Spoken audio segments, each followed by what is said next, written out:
안녕하세요. 60대 이후에도 활기찬 삶을 돕는 시니어 건강연구소 백세파워입니다. 혈압약 드시는 분들 손 들어보세요. 우리나라 60대 이상 10명 중 6명이 고혈압 환자입니다. 그런데 놀라운 사실 하나 알려드릴게요. 소금 한 꼬집이 혈압을 안정시키는 데 도움이 될 수 있습니다. 소금이 혈압에 좋다고요? 맞습니다.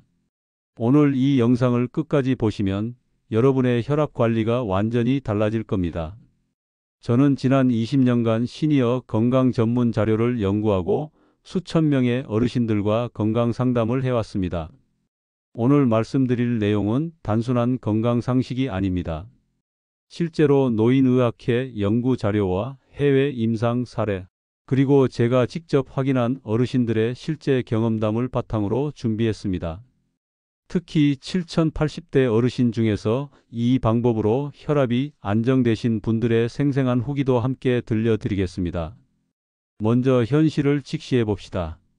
우리나라 성인 3명 중 1명은 고혈압 환자입니다. 특히 60대 이후에는 비율이 급격히 높아집니다. 혈압이 지속적으로 높으면 어떻게 될까요? 뇌졸중 위험이 4배, 심근경색 위험이 3배 증가합니다. 더 무서운 건 조용한 살인자라고 불릴 만큼 증상을 못 느끼는 경우가 많다는 점입니다.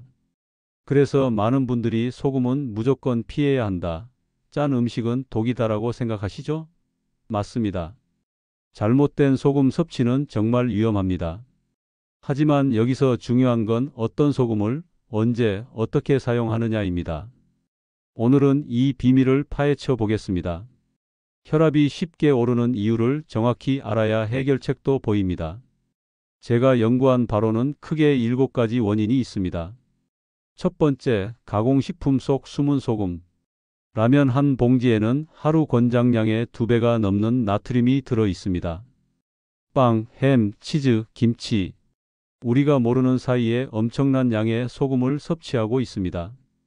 두 번째, 미네랄 불균형. 소금 자체가 문제가 아닙니다. 칼륨, 마그네슘 같은 미네랄이 부족할 때 나트륨이 독처럼 작용합니다. 마치 브레이크 없는 자동차처럼요.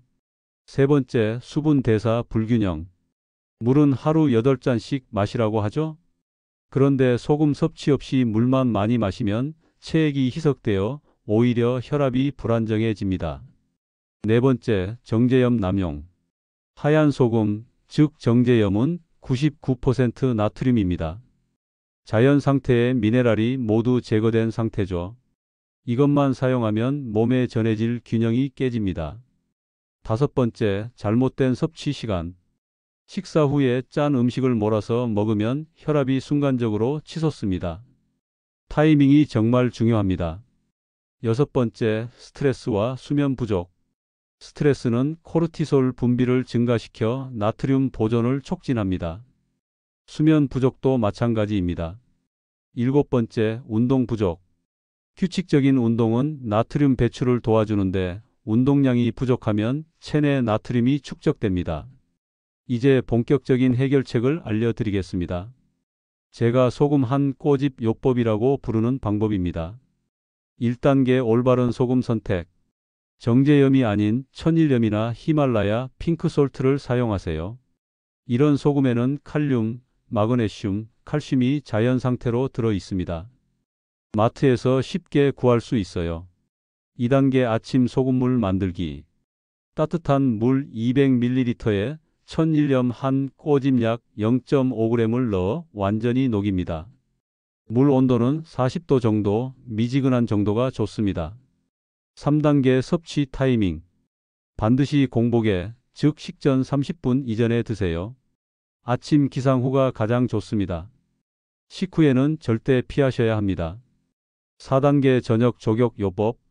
저녁에는 조격통에 따뜻한 물을 담고 천일염 한 큰술을 넣어 15분에서 20분 조격을 하세요.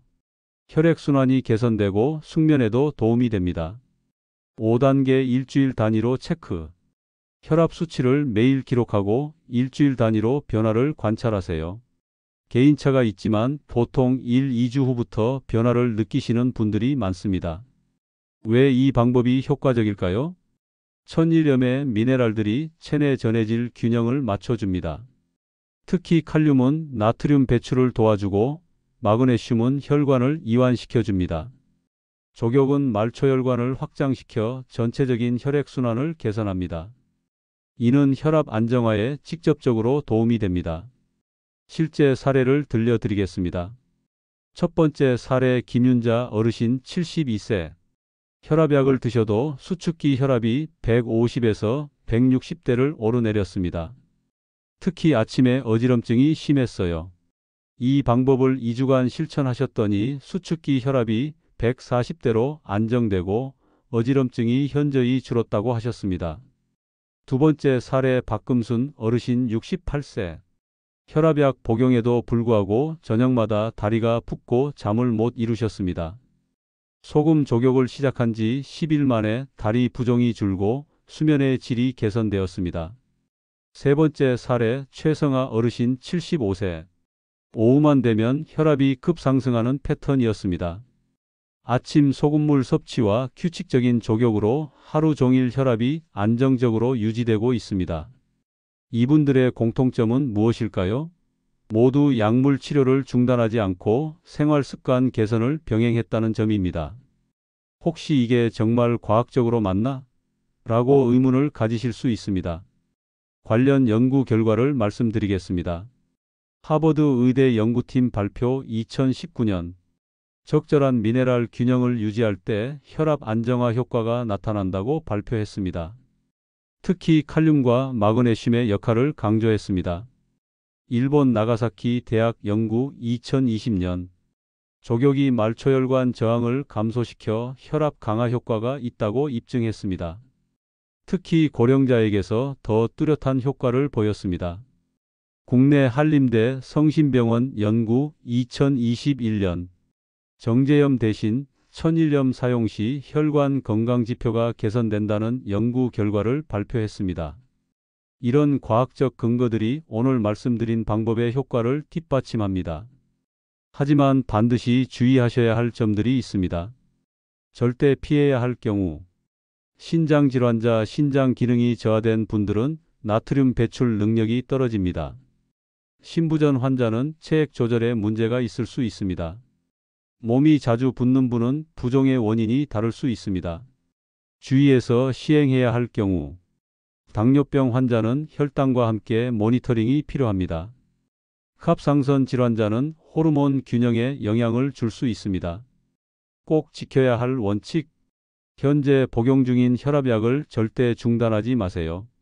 개인차가 있으므로 본인 몸 상태에 맞게 조절하세요. 변화가 없거나 악화되면 즉시 중단하고 의사와 상담하세요. 이 방법은 약물 치료를 대체하는 게 아니라 보완하는 생활 습관일 뿐입니다. 자, 이제 소금 활용법과 함께 실천하면 금상첨화인 생활 습관들을 알려드릴게요. 정말 간단한 것들이니까 부담 갖지 마세요. 먼저 식단부터 얘기해 볼까요? 바나나 좋아하세요? 바나나 하루에 하나씩만 드셔보세요. 칼륨이 정말 풍부해서 나트륨 배출에 도움이 됩니다. 시금치나 브로콜리 같은 녹색 채소도 마찬가지예요. 그리고 이것만은 꼭 기억하세요. 라면, 햄, 소시지 같은 가공식품은 가능한 한 피하시고요. 물은 어떻게 드세요? 한 번에 벌컥벌컥 마시지 마시고 조금씩 자주 드세요. 하루 8잔을 목표로 하되 소량씩 나누어서 마시는 게 혈압에 훨씬 좋습니다. 운동 얘기도 해볼게요. 운동이라고 하면 부담스러우시죠? 그냥 동네 한 바퀴만 빠르게 걸어보세요. 일주일에 3번 30분씩이면 충분합니다. 엘리베이터 대신 계단을 이용하시는 것도 좋아요. 무리하지 마시고 본인 체력에 맞게 건강 상태에 맞게 조절하시면 됩니다. 집에서 TV 보실 때 간단한 목, 어깨 스트레칭 해보세요. 혈액순환이 정말 좋아집니다. 스트레스 관리도 중요해요. 잠은 몇 시에 주무세요?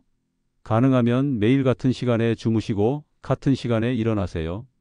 취미 생활이나 친구들과의 만남도 스트레스 해소에 정말 도움이 됩니다. 마지막으로 혈압 재는 습관 만드세요. 매일 아침 같은 자세로 같은 시간에 재시고 수첩에 적어두시면 변화를 한눈에 볼 수 있어요. 자, 오늘 정말 많은 이야기를 했는데요. 핵심만 다시 한번 정리해 드릴게요. 메모하시면서 들어보세요. 가장 중요한 건 뭘까요? 소금을 무조건 피하지 마세요. 올바르게 사용하는 것이 핵심입니다. 저희 어머니도 처음엔 소금이 혈압에 좋다고 하시면서 의아해 하셨거든요. 하지만 미네랄 균형이 정말 중요합니다. 그래서 오늘의 실천법 다시 한번 정리할게요. 첫 번째, 아침에 일어나서 공복에 천일염 소금물 한 잔. 기억하세요. 식전 30분 전에요. 두 번째, 저녁에는 족욕 15분에서 20분. TV 보시면서 하시면 되니까 전혀 부담스럽지 않죠? 세 번째, 라면이나 햄 같은 가공식품은 줄이시고요. 바나나나 시금치 같은 자연 음식을 늘리세요. 네 번째, 일주일에 3번 정도는 동네를 빠르게 걸어보시고요. 다섯 번째, 매일 혈압을 재서 기록해 두세요. 변화를 직접 확인하실 수 있을 거예요. 이렇게 하시면 어떤 효과를 기대할 수 있을까요? 보통 1주에서 2주 후부터 혈압이 안정되기 시작하시고요. 어지럼증이나 두통도 줄어들 거예요. 밤에 잠도 더 잘 오시고 전체적인 컨디션이 좋아지실 겁니다. 하지만 꼭 기억하세요. 지금 드시는 혈압약은 절대 끊으시면 안 됩니다. 이 방법은 약을 도와주는 거지 대신하는 게 아니에요. 그리고 신장이 안 좋으시거나 몸이 자주 부으시는 분들은 시도하지 마세요. 개인차가 있으니까 본인 몸에 맞게 조절하시고 혹시 이상하다 싶으면 바로 중단하고 병원에 가세요. 여러분의 혈압, 약만으로는 한계가 있습니다. 하지만 오늘 알려드린 작은 생활 습관 하나가 여러분의 건강을 크게 바꿀 수 있습니다. 저는 앞으로도 100세까지 건강하게 사는 지혜를 계속 전해드리겠습니다. 당뇨 관리법, 관절 건강법, 치매 예방법. 정말 유용한 정보들을 준비하고 있어요. 오늘 방법 직접 해보시고 변화가 있으시면 댓글로 경험담을 꼭 남겨주세요. 여러분의 후기가 다른 시니어분들에게 큰 힘이 됩니다. 구독과 좋아요, 알림 설정으로 함께 건강한 노후를 만들어 가시죠. 다음 영상에서 또 만나요. 우리 모두 건강해지는 그날까지 100세 파워가 함께합니다. 감사합니다.